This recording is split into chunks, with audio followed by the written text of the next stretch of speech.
Yeah, so ready to get after it? Yes, sir. Okay.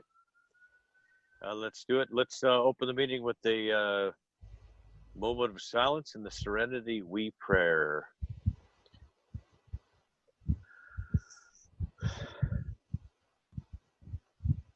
God, grant us the serenity to accept the things we cannot change, courage to change the things we can, and wisdom to know the difference. Want me to go ahead with reading today? Yeah, sure. That'd be great. Why don't I do the reading today? Okay. Because I've had enough of your. I've had just about enough of your shenanigans. Enough of your shenanigans. Okay, so recovery by proxy. Are you allergic to recovery by proxy? I'm allergic to your stench. You can smell me from Bangkok? Yes. Oh my God.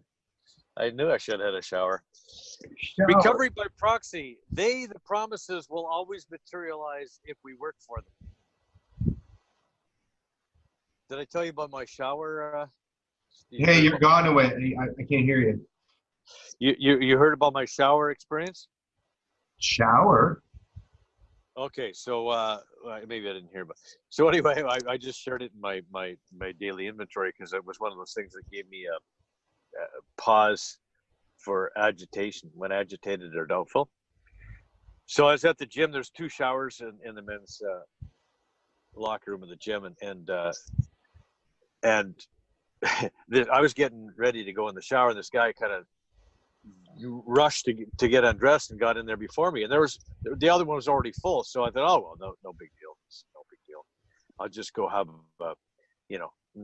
steam while I'm waiting, because the other one, there had been a guy in there before I even got into the shower room, and he was still in there, and I thought, oh my God. So like me, he's probably been in there for at least 7 or 8 minutes, and then this other guy got into the other one.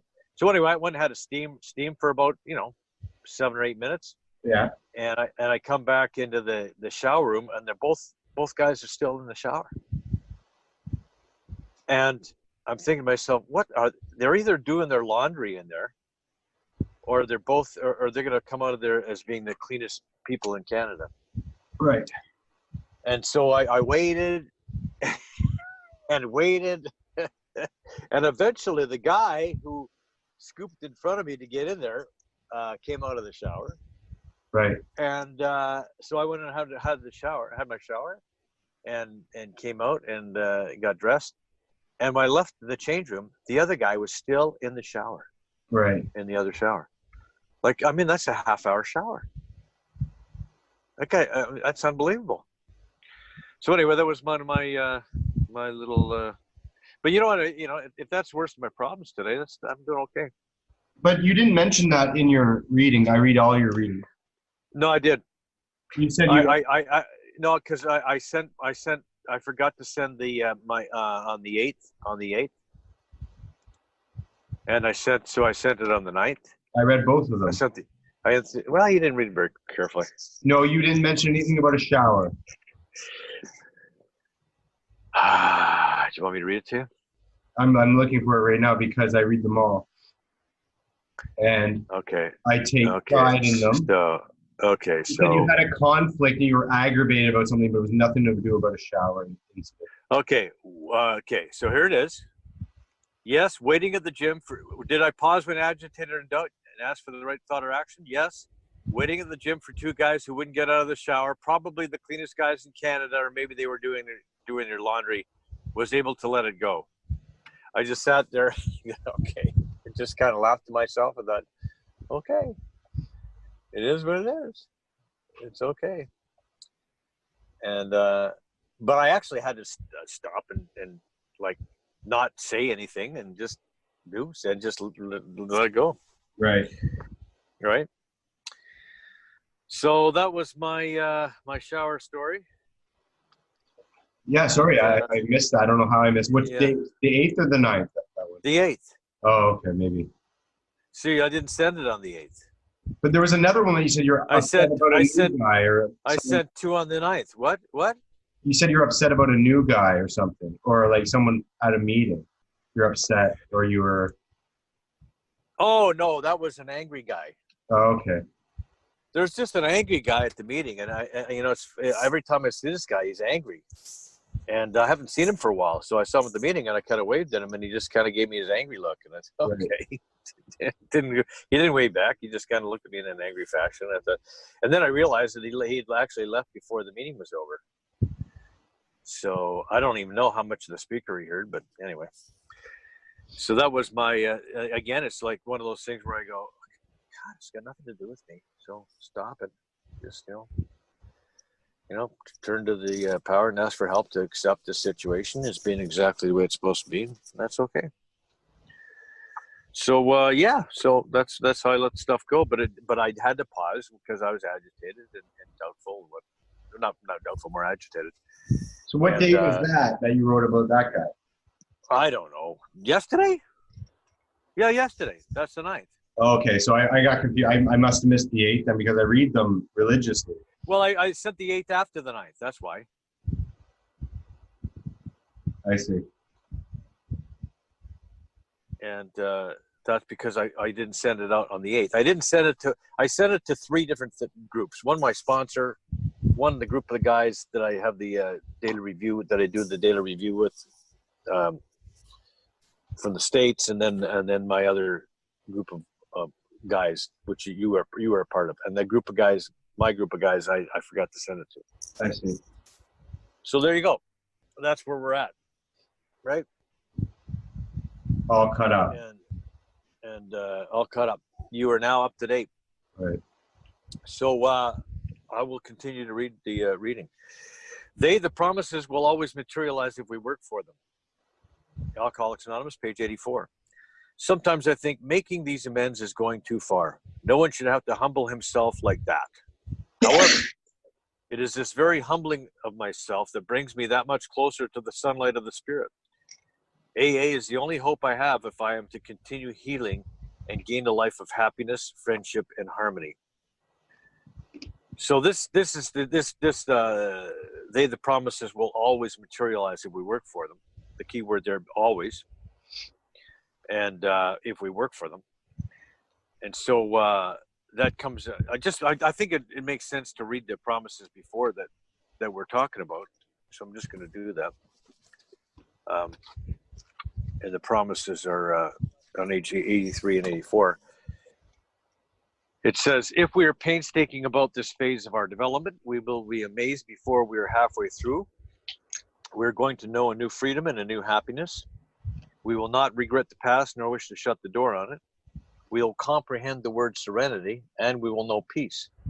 No matter how far down the scale we have gone, we will see how our experience can benefit others. That feeling of uselessness and self-pity will disappear. We will lose interest in selfish things and gain interest in our fellows. Self-seeking will slip away. Our whole attitude and outlook upon life will change. Fear of people and of economic insecurity will leave us. We will intuitively know how to handle situations which used to baffle us. We will suddenly realize that God is doing for us what we could not do for ourselves.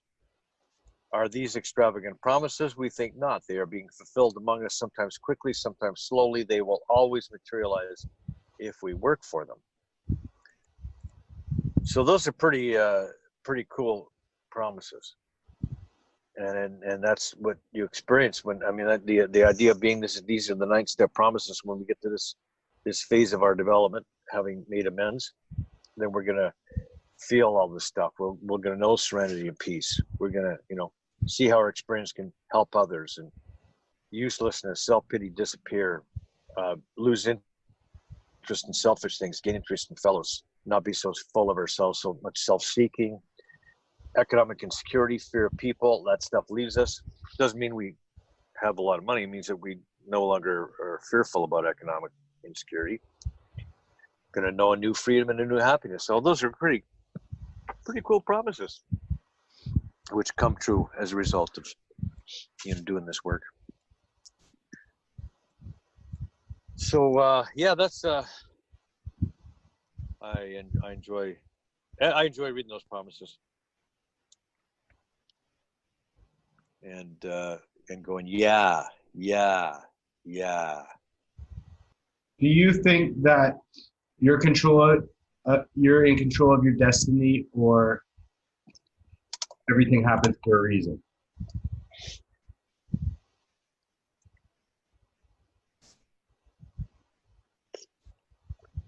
Um,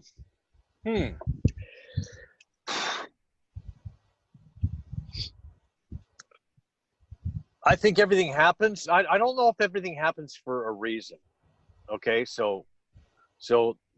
there's I think we do have control of our destiny to a degree.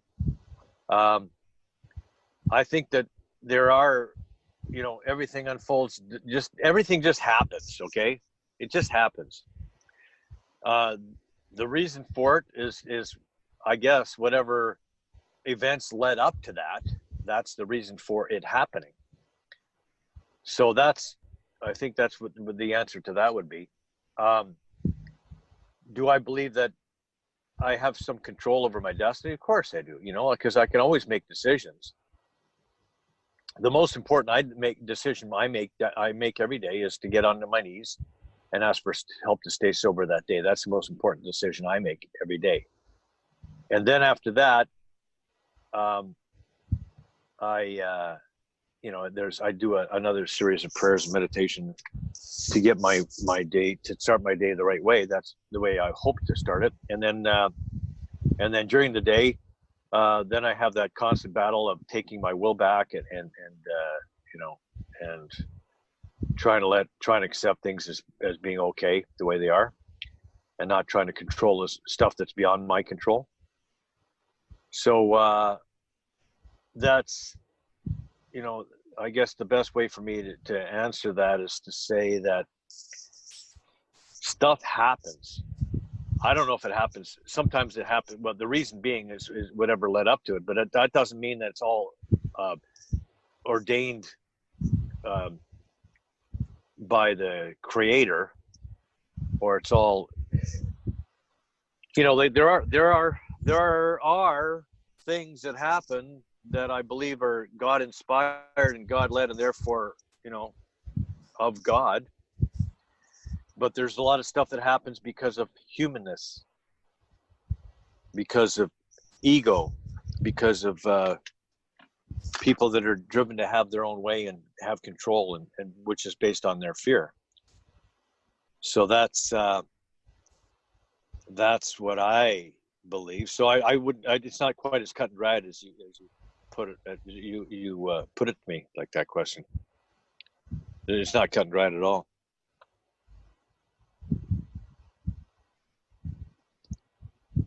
I thought for sure you would have said you believe everything happens for a reason.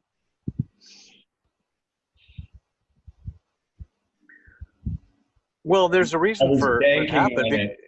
Yeah, well, okay. So there's a reason that things happen, because so-and-so did this, and that resulted in another person doing this, and and then it happened, right? Right? There's a reason we had the atomic bomb. There was a war, and there was a race to build this massive weapon of destruction, and then they dropped it, and so there was a series of events, and so there was a reason why it happened, right? Doesn't mean it was a good reason. No, I thought you were going to tell me that everything happens for a reason because it falls underneath God's realm. Well, everything's in God's realm.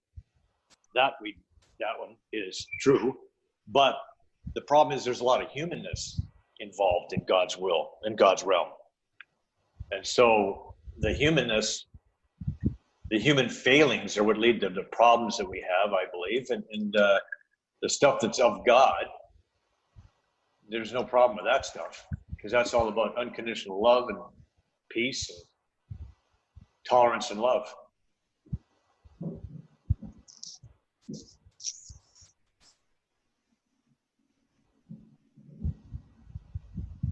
Yeah, not.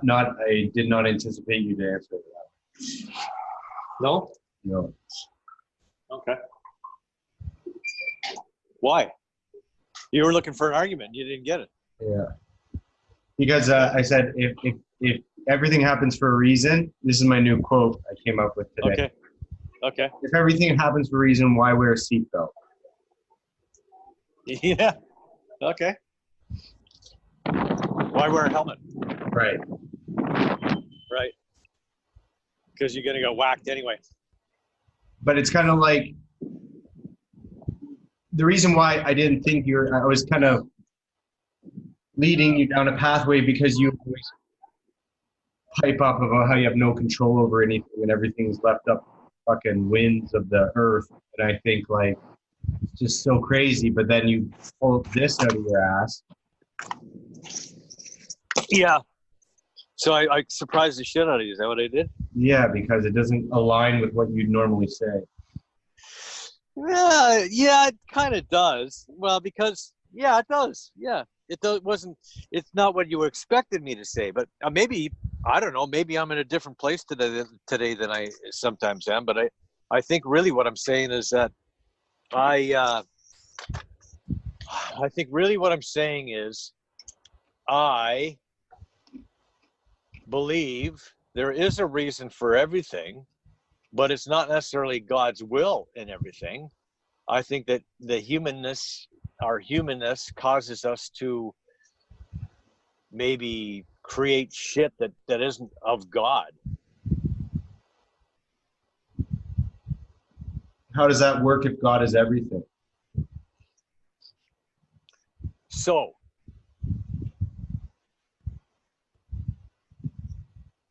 God, no. Why does it have to be God is everything? God is everything or God is nothing? No. God either is or isn't. What is our choice to be? No, so that means to me. No. God either is or isn't. What is our choice to be? No, God is everything or is He nothing. is nothing. Okay, let's see here. Okay. All right. So God is page 77. No, okay. I've got page 53. God either is or he isn't. What was our choice to be?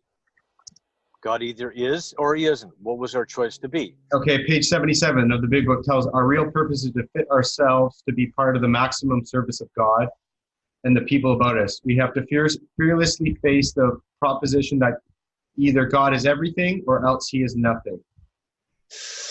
Yeah. So that's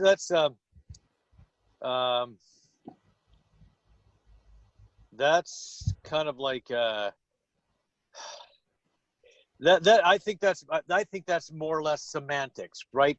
Because obviously we have free will, and we have a decision, and we always can make a decision on whether what we want to do is what we're choosing to do is of God, or whether this is of our will and not of God.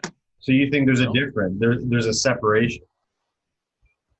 Yeah. Well, no. Yeah. What? Yeah. Okay. So I like the idea that God either is or he Have you been drinking this morning? No, not a lot. So third step, I make a decision to turn my will and my life over to the care of God as I understand God. Now at that point, I decide God either is or he isn't. What is my choice to be? And if I say yes, he is. Okay, so I'm making the decision. I'm going to turn my will and my life over the care of this power, and that's what the third step is. Okay, and the power as I understand it to be, to the best of my ability, and sometimes maybe that's not a real good understanding, but sometimes it's a semi-good understanding. It just depends where you're coming from. But I like to believe that a power that I can fully understand, it would be pretty hard. Bless you. Bless you. What are you, allergic to recovery? So I have to. Jeez, you okay? Yeah. So I have to believe, that the power that I believe in is too great to understand, to fully understand. If it was a power that I could fully understand and easily understand, it would it would be not great enough for me to turn my will in life over to. So what is this power? I don't know, but I know it's there, and I know I have to trust this power. And if I trust this power, then I can have a good life, you know. And if I don't trust the power, if I take back my own will back, and I allow my ego to run my life, then I'm in trouble. Right? No. Okay, that's what I believe. So, you know. I believe this human experience falls underneath my creator. The good, the bad, the ugly. I don't believe right. Okay. I don't believe I'm disconnected because I kicked God out. And you kick God out, but you're still yes. Okay. Yeah, I don't believe I don't have that. I don't think I have the same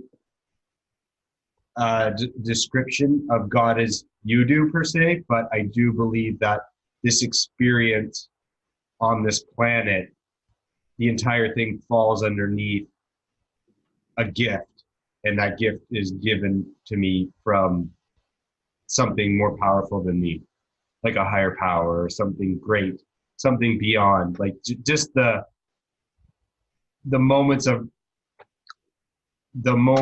from the smallest things, like just this, the entire existence is a gift. And so okay. I do believe that regardless of how the story unfolds or the different turns and decisions I make, it all falls underneath a gift. And Okay. and then my story is like kind of my story, and I created and manipulated into the best thing I can. And but I think like that's kind of one of those pinnacle moments I've had over the years. Like again and again, is this where I'm just so grateful to be alive. Period. No, like because of this, because of that. Just suck in air. My brain formulates these thoughts, and then I just go, thank you for my life. Like just getting to experience this existence. And the existence, in my experience, can be really hard, and it contains a lot of suffering and a lot of weird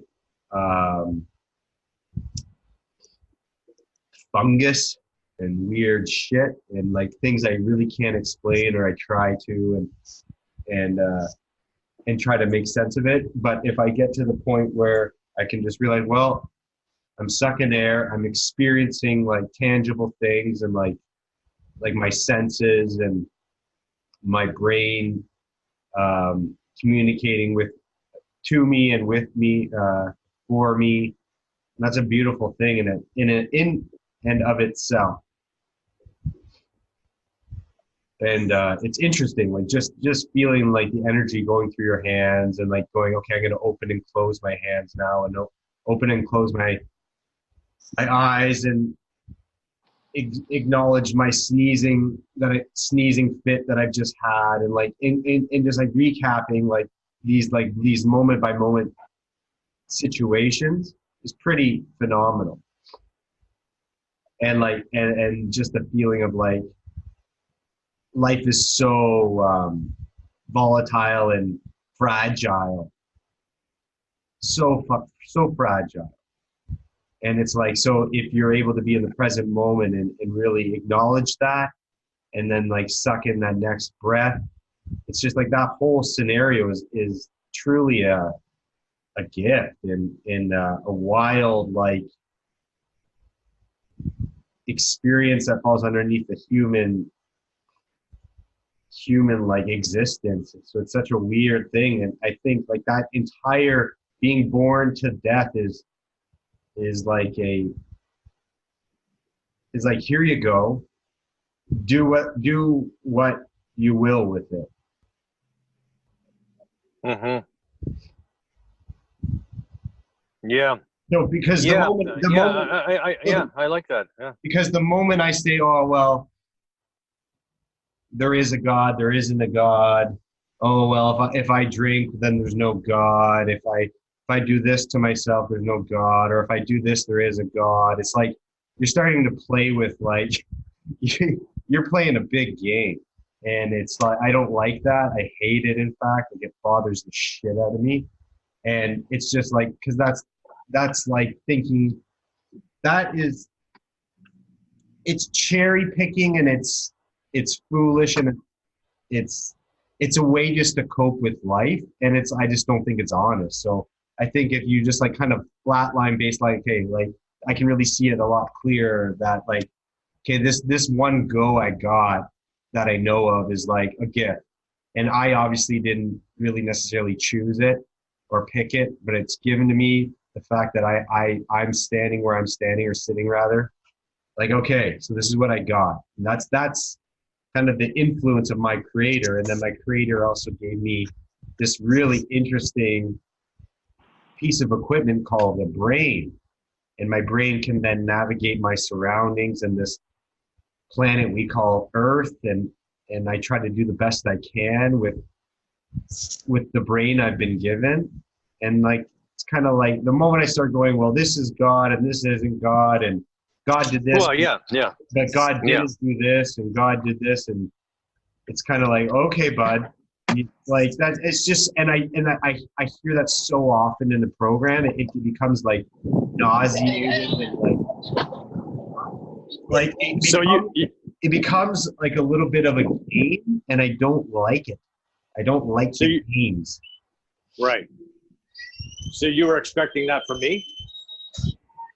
No, actually, no, not at all. These are afterthoughts now of I often I think about what to ask you, but if you when you throw it back at me, I don't have an answer. Right, I haven't thought about it per se. right. This is me. Definitely not. This is not a. This is just my personal. Like, okay, so I don't even know how the ball got thrown back in my corner, but or in my court. But this is just my own personal belief of what God is, and so no, I wasn't. That wasn't tailored to you or even addressed to you. That was just my own personal uh, monolith. Well, yeah, is that's not based on the premise then that you know everything is God, right? Well, I think everything is God. I think God Yeah, is. but God's will. Sorry, God's will. I don't necessarily believe in God's will. I don't think that. I think that's a little. That's where I would disagree with you. I don't think that. So Like, you think there's none of that? That doesn't even exist? yeah, because they say like this is God's will and this isn't God's will. It's like get a hold of yourself, man, and please listen to what you're saying. Right. That's not. I really like. That's where I'll start to like. I even get a little bit. I can feel my blood boiling just thinking about it. Like Yeah. who the fuck are you, man? And what are you? And like what are you saying right now to justify whatever you're trying to convince me of? Like, you're fucking obnoxiously stupid.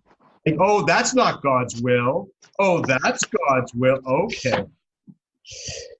Okay. Yeah, but you know what? I sort of like I agree with you everything you're saying, right? I agree with all of that stuff.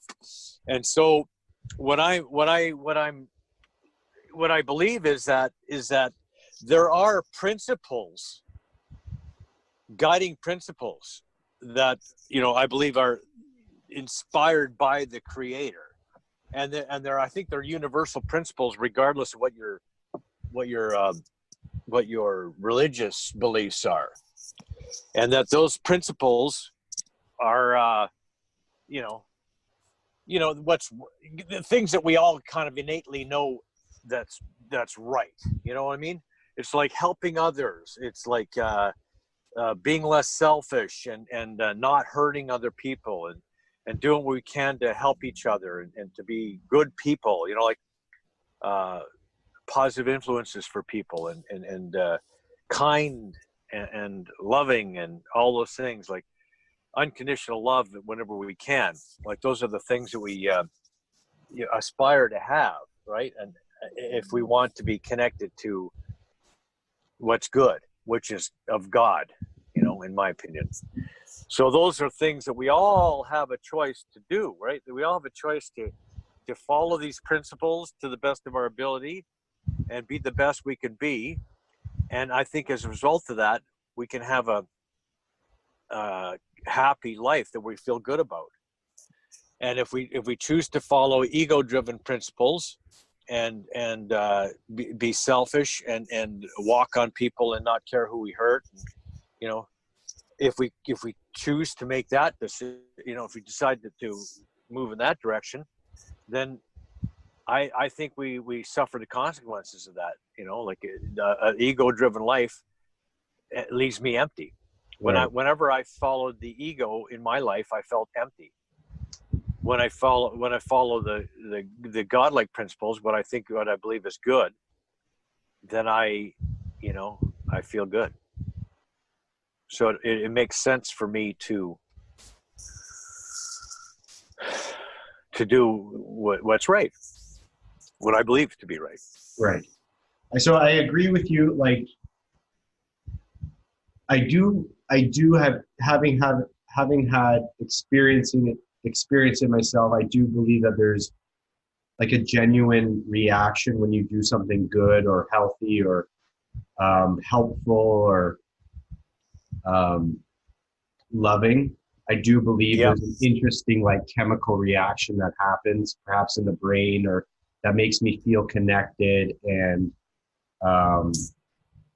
valuable or useful or meaningful. So I do believe there's like value in the things that you were mentioning, like, and then you would perhaps equate that to being God's will. I would just equate it to being like what makes you feel really like healthy and whole, right? And you could say, well, that's God's will if it makes you feel healthy and whole. But a lot of my experience on this planet is that often it's not as black and white. And then there's also like the fact that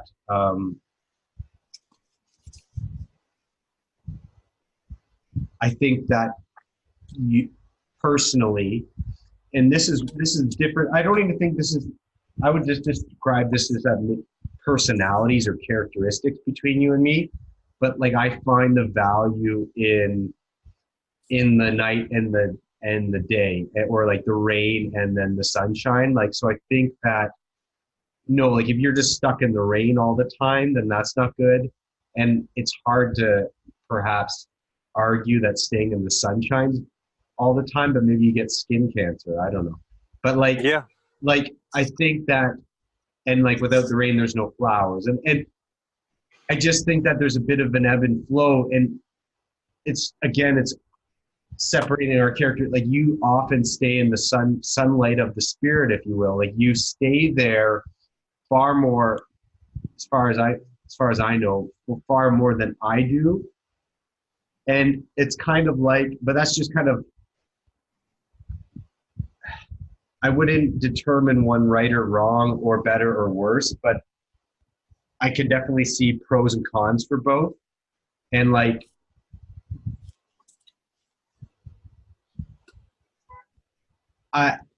okay, so this is really personal. And should I go there?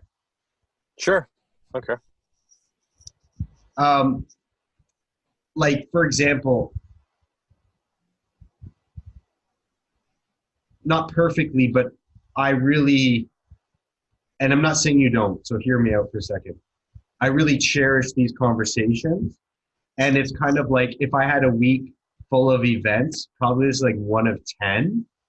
Whereas I find that you would have 1 of 100.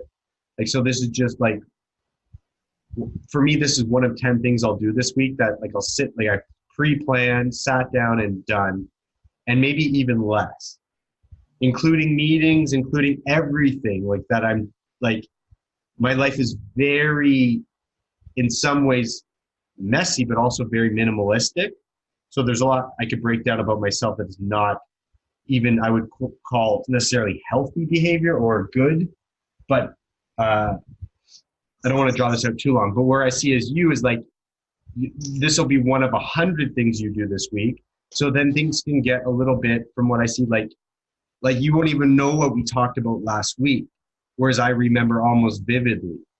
And that's because everything is so crammed together, but you're full on sunlight. And for me, I like to retract and like I isolate and be in my own salt, like in my own,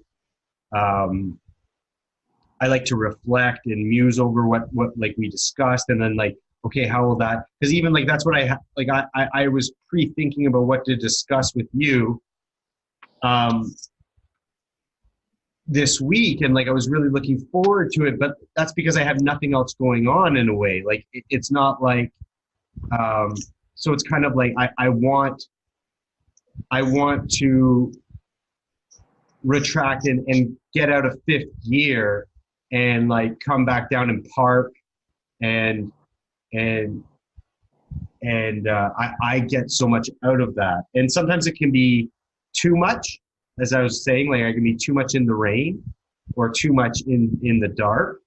And I can feel that. And it's like, okay, you need to connect with people, man. Like you need to interact with human. Like I think that's I'm curious, like I don't know if you've ever said that to yourself, like where you go, Joe, like you need to talk to people. You're not talking to anyone. Like that's something that's probably never, that thought has never came in your brain before, that I'm imagining. It could be wrong, but like, so it's kind of like that there's we're in some ways we're such polar opposites. And well, that's true. I actually do that, and I actually know that I have that thought, and I do experience that where I'm not talking to anybody on a deep like level. I'm just going through a period of time where everything is on the surface, right? Like, hey, how you doing? Hey, blah blah blah blah blah, right? Nothing, and I'm not speaking to anybody on a deep spiritual level, and I'll go through days of not doing that, right? And so I miss it.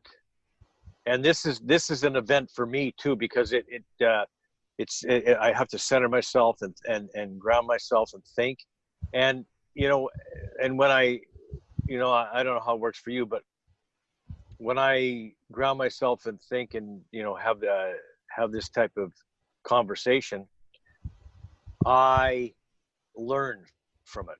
I learn about myself. I have like for example, I'll have a bunch of ideas like running around in my head, and then when I stop and speak, I formulate these ideas, and they come together and they sort of make sense for me. And I find that really good. I can find it exciting. It's fun, and I learn. I find myself going, geez, I didn't realize I know that. Like, I mean, it's kind of enlightening in a sense to be able to formulate these ideas and see them in a formulated fashion, and to come together to create an idea, like a bunch of different thoughts coming together to create a more complete thought. So I like that. I enjoyed that a lot. Plus, it's fun just to connect with you. I'm glad we're doing it. And it's definitely an event for me.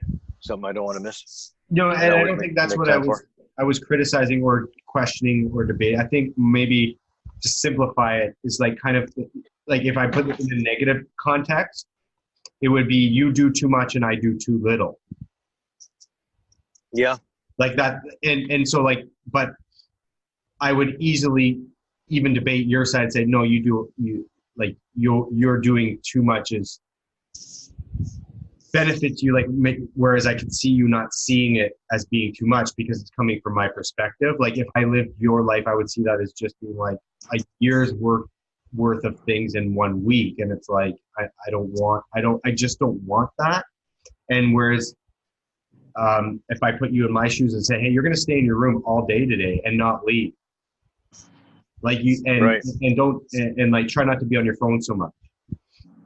Like what? And so what are you going to do? Like what are you honestly going to do? Pick up your guitar for what? Half an hour, and then what? So like for me, I have a bit of it. Like that's why I'm saying, I'm not saying one's better or one's worse, but like And that's why I was just going personal, because it's weird, because that's not a criticism as much, even though if it sounds like it when I say like you do too much, because it's coming from my perspective. It's not like you think probably like, oh, this week's been slow actually. Meanwhile, it's still, like I said, like 10 times the amount that I do. So just that's where it's personal, is where it's like, I don't even know if if there's a question in there, but it's just an observation of our where we stand, where we are on the spectrum. Mm-hmm. Yeah, yeah, that's an observation, right? Yeah. And the great thing about observations is there's no right and a wrong, because it's not an opinion. It's just an observation. Yeah, it's So an observation, but I didn't know how to put it in better terms. So I would like to take it back in the sense, because it's not supposed to be offensive when I say you do too much. But if you compare it to me, then if I put those same kind of conditions on mine, it's like, well, I do too little.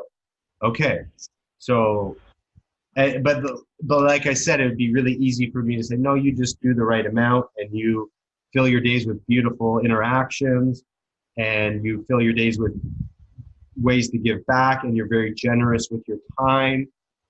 You're a great thought. Like, it's easy. Like, don't get me wrong, it's easy for me to do that. But I was just trying to, like, okay, how can I?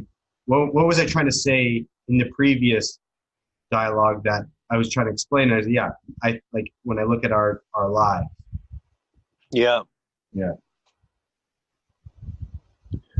yeah, and it's I think maybe the reason I like to do a lot of things is I like to stay connected and be helpful, and like take people through the book, and be involved in recovery, and go down to the treatment center once a week, and do that, take the time to do that, and try to connect with the new guys there, and do all that. And I think I like to do all that because it makes me feel good. And so yeah, and feeling good is what's all about, right? I mean, isn't that what we're trying to do in life? It's to feel good about where we are and who we are, and feel comfortable in our own skin. And I mean, I'm not always going to feel great. I'm not always going to feel like good, but I have those many. I have many inspired moments, and I think it's because I do this stuff. I think it also helps me, with sadness around Spencer's death and stuff like that. Like by connecting myself with other people in a deep level, and doing work to help people in their recovery, and doing work to spread word about recovery. It doesn't allow me any time to wallow in self-pity and think about how it should have been or could have been or is, and just accept that I'm making the most of life that I can, and enjoying it, and not being affected in a negative way so much, using my experience with Spencer and Spencer's experience to try to be helpful. And that feels good. Mm-hmm. That's part of it. And then just realizing the more I do to help other people in recovery, yeah, the better I feel. And so, and it gets me out of that selfish, self-centered, and self-pity, and all the other stuff that is related to self, that causes me pain.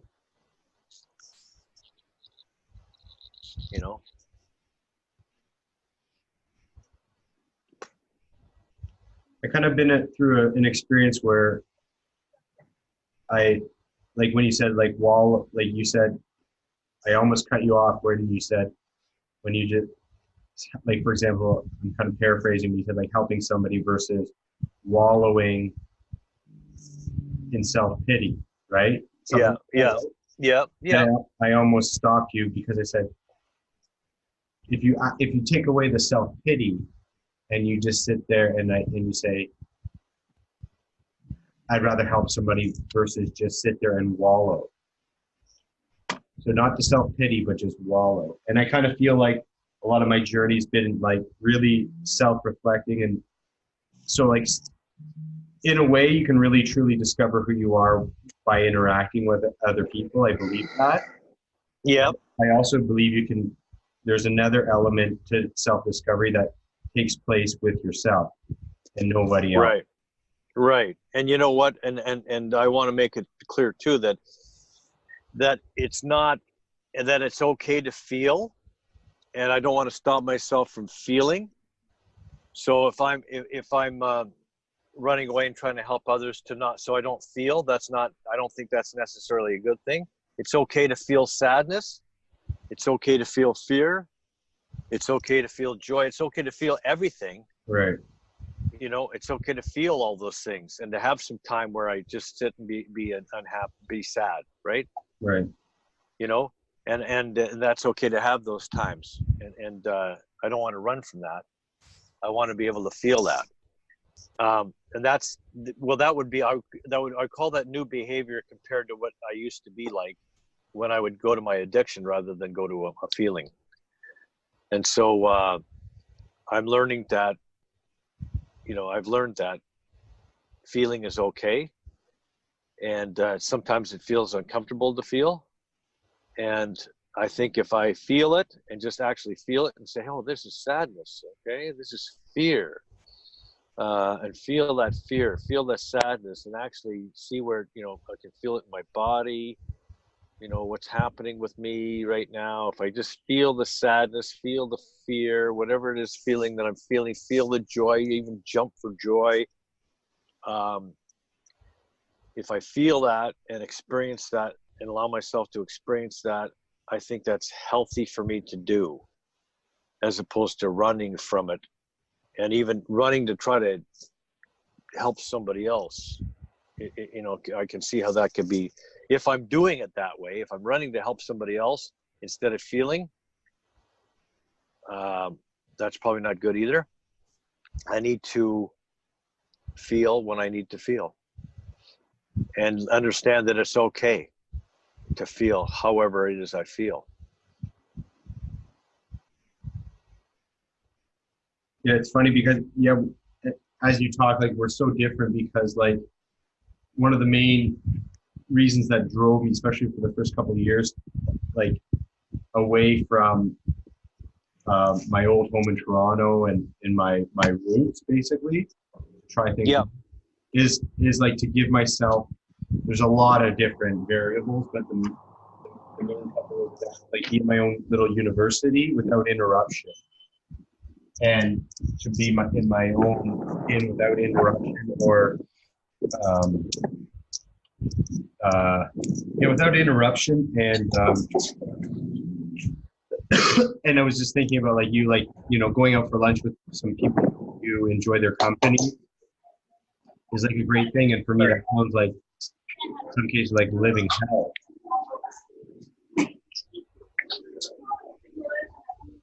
Are you there? Yeah, living hell. What's a living hell? Being with friends, being with company, being around people. Yes. Yes.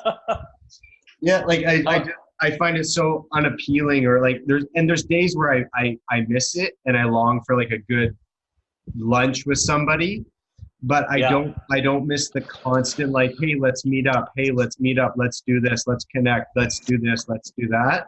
Like I repel against that so hard because just where I am in my life right now, like,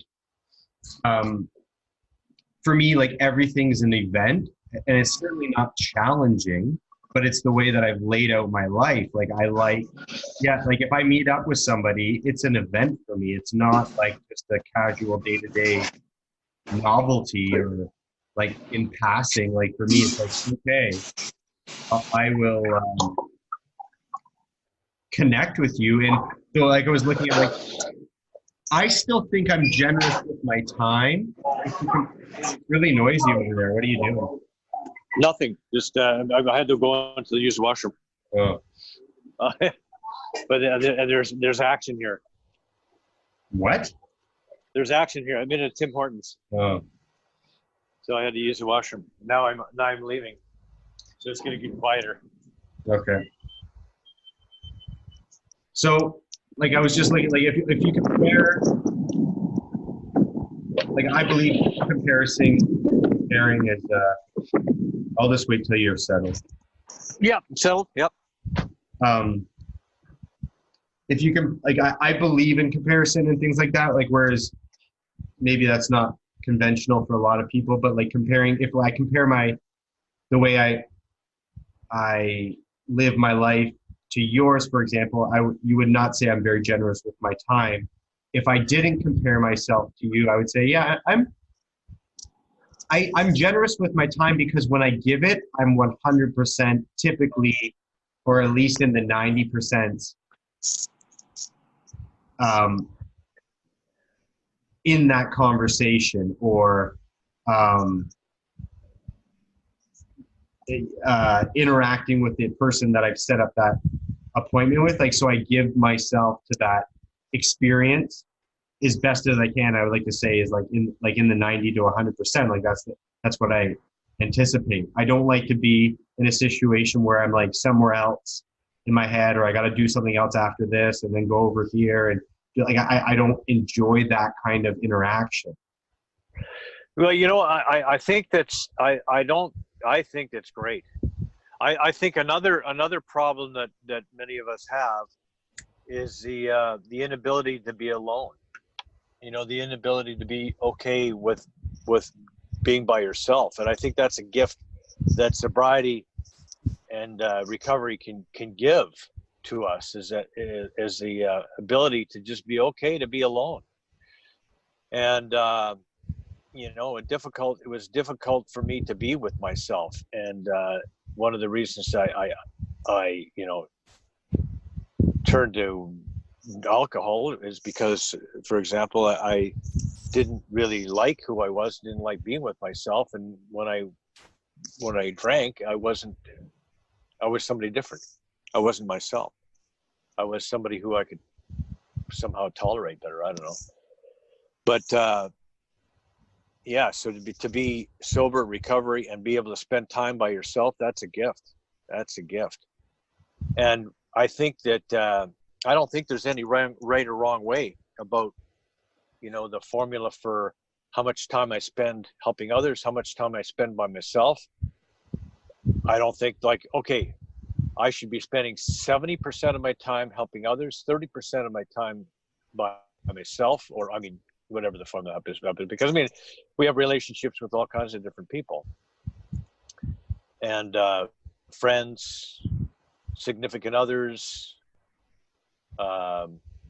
people we work with or for. There's all kinds of different relationships we have with different people, and I don't think there's any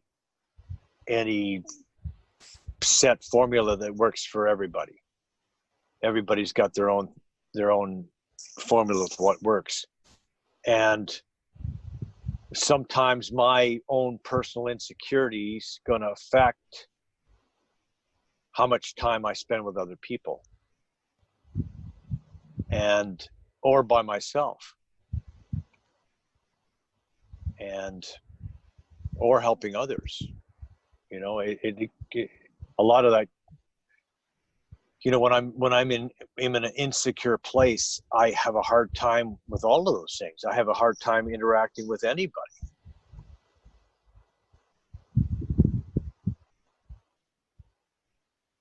So that's often when I'm in those places.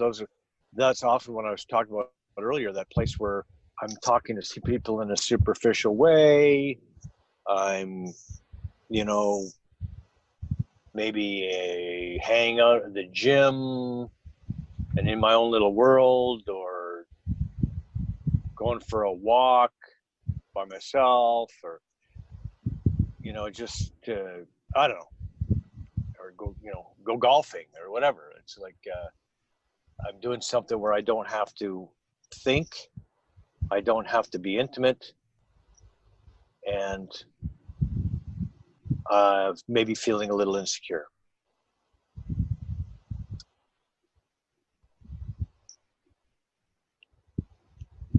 You sound more vulnerable this conversation than normal. Oh yeah? A little bit. Yeah. Well, maybe, I don't know. Maybe just more self-awareness of the insecurity. I don't want to give out the impression that I don't have insecurity, because I do.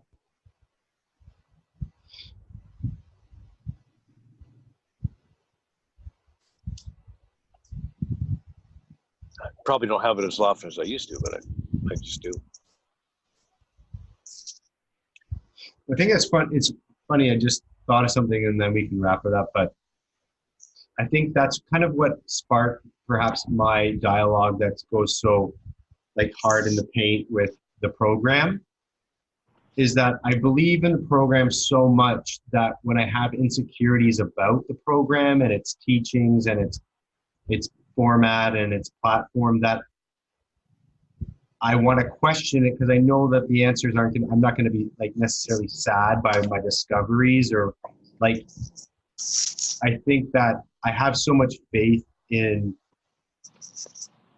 the concepts and the principles of what they teach in recovery in general, that when I have insecurities about them, I really like to like challenge them and see what kind of like answers I come up with after I challenge the kind of the principles or some of the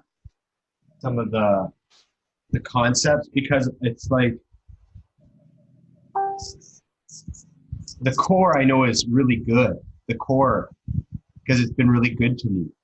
So I don't really tend to challenge those things. But the other things, sometimes you just mentioned insecure. I sometimes I get insecure about the program. Like it's not, the older I get and the more I've been around, it's like there's some things that I'm like, I'm a little insecure about that. Like even when I was harping about God's will, like just the sound of that gives me the kind of the heebie-jeebies. Yeah.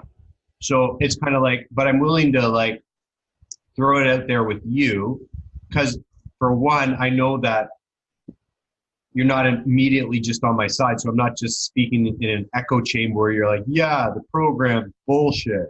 Like I'm not looking for that answer.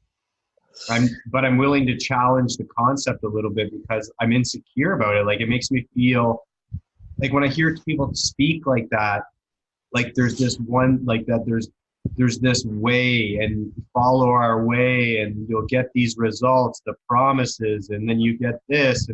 And again, the principles and the core is a good, healthy existence, but sometimes it gets a little fucking weird. Especially me growing up in it. It's like I don't want to hang on to something so tight that I fucking destroy it or kill it. Like I like it to integrate with my day to day. I don't want to I like to incorporate it and utilize it, and I can be wrong, and that's why like I always go back to the council.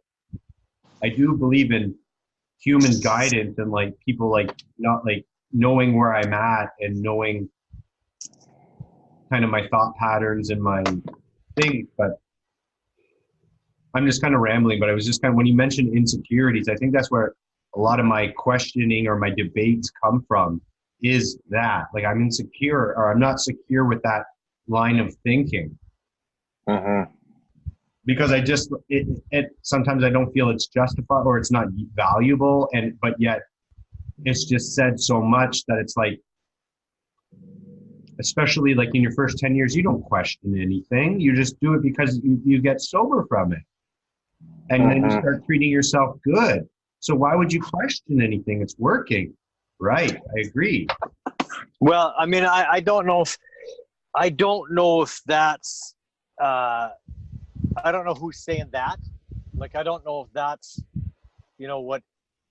what I don't know if that's what I heard, or if that's what I have ever said, or maybe I have said that, but maybe I have kind of looked at it like that. Like, this works. I mean, I didn't have a belief in God. How'd that work for me? I have a belief in God. How's that working for me? And it's great. So yes, so that part of it's great. But I think when we challenge our thinking, or challenge anything, it allows us to think about it on a deeper level. And, like I was talking earlier, I formulate these thoughts. I have all these thoughts popping around my head. And then when I talk about this at this type of level, then these thoughts come together and help me to establish an idea of what I believe, what it is I truly believe. And, it makes it easier for me when I share with somebody else. If they challenge me and say, hey, why do you believe that? I can say two things. I can say, one, I started believing it because I was told that if I believe something, it's better than believing nothing. And if I want to recover, I got to believe something. And then I can say, and having believed this for a long period of time, I have an understanding of it now. And so therefore it makes sense to me. So even when I challenge it and question it, it still makes sense to me. It still makes sense to me that there's a power that guides and directs me, but not necessarily, like we said earlier, like everything doesn't necessarily happen for a reason. I mean, the reasons are this happened, and that happened, and that's so therefore that happened.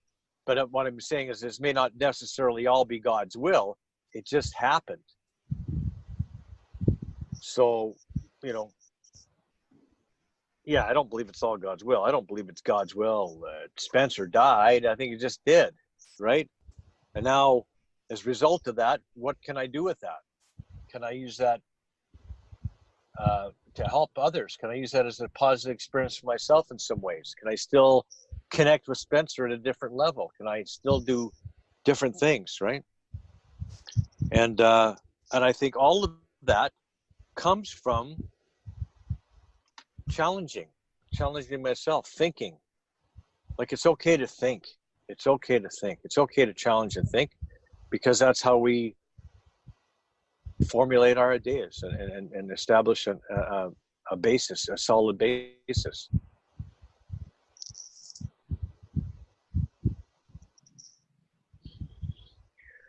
All right.